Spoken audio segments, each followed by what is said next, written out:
Viewers, আজকের এই ভিডিওতে কথা বলবো শাকিব খানের বরবাদ সিনেমার নায়িকা ইধিকা পালকে নিয়ে।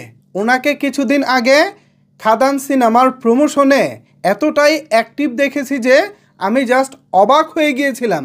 একটা মানুষ প্রমোশনের জন্য এত পাগল, এতটা পরিশ্রম করতে পারেন। বরবাদ সিনেমার শুটিংয়ের ফাঁকেই কিন্তু খাদান ভারতে মুক্তি পেয়েছিল। দেবের খাদানের কথা বলতেছি।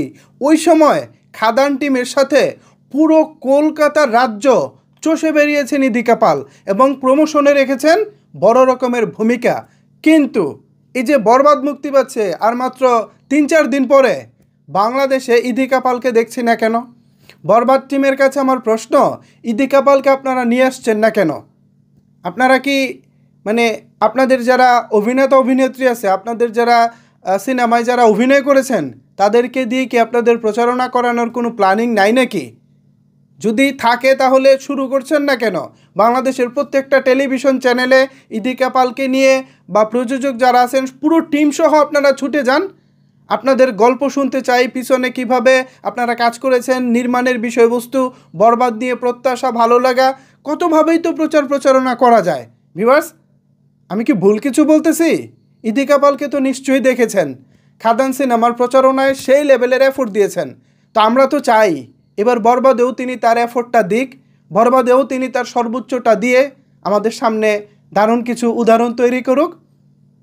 যদিও প্রিয়তমার সময় খুব একটা সময় ছিল না বাংলাদেশের সিনেমার প্রেক্ষাপটে, খুব অল্প সময় প্রিয়তমা নির্মাণ করা হয়েছিল, এরপরে ইধিকা পাল খুব একটা সময় পাননি। কিন্তু এবার বরবাদের বেলায় তো কিছুটা সময় আছে, তিনি কিন্তু চাইলেই এবার বরবাদে ভালো প্রমোশন করতে পারেন। ফেসবুকে যদিও কিছুটা তিনি অ্যাক্টিভ, দু একটা পোস্টার বা গানের যেই টিজারগুলো আছে এগুলো তিনি শেয়ার দিতেছেন, বাট সশরীরে এসে বাংলাদেশে প্রমোশন করলে মনে হয় ব্যাপারটা আরও জমজমাট হতো। এটা আমার পার্সোনাল ওপিনিয়ন আর কি।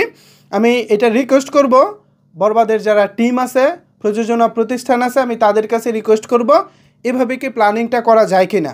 যতটুকু জানি মেগাস্টার শাকিব খান তিনি ব্যস্ত রয়েছেন তার পরবর্তী তাণ্ডব সিনেমা নিয়ে। আমি সেই বিষয়ে এখন আর কথা বলবো না, যেহেতু আমাদের সামনে রিলিজ আছে হচ্ছে বরবাদ, আমরা বরবাদেই থাকতে চাই। সো বরবাদ যেহেতু রিলিজ, শাকিব খানকে হয়তো বা প্রমোশনে ওভাবে পাওয়া যাবে না। শাকিব খানকে না পেলেও চলবে, কারণ শাকিব খানের সাকিবিয়ান যারা আছেন তারা তো প্রচারণার জন্য একদম লেভেলে তারা প্রচারণা করে। সো তাদের জন্য শাকিব খানের পক্ষ হয়ে তারাই যথেষ্ট, তাদেরকে নিয়ে আর বলার কিছু নয়। বাট ইধিকা পালকে বাংলাদেশে আনতে হবে এবং প্রচারণায় যুগান্তকারী কিছু ভূমিকা রাখতে হবে। ভিউয়ার্স, এ বিষয়ে আপনাদের মূল্যবান মতামত জানতে চাই। ইধিকা পালকে নিয়ে এসে খাদানের মতো একটা প্রচারণা করা উচিত? আপনার কি মনে হয়? জানিয়ে ফেলুন আপনার মতামত নিচের কমেন্ট বক্সে।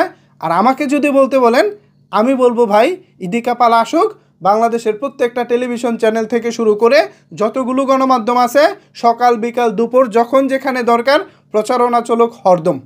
ধন্যবাদ সবাইকে এতক্ষণ আমার সাথে থাকার জন্য।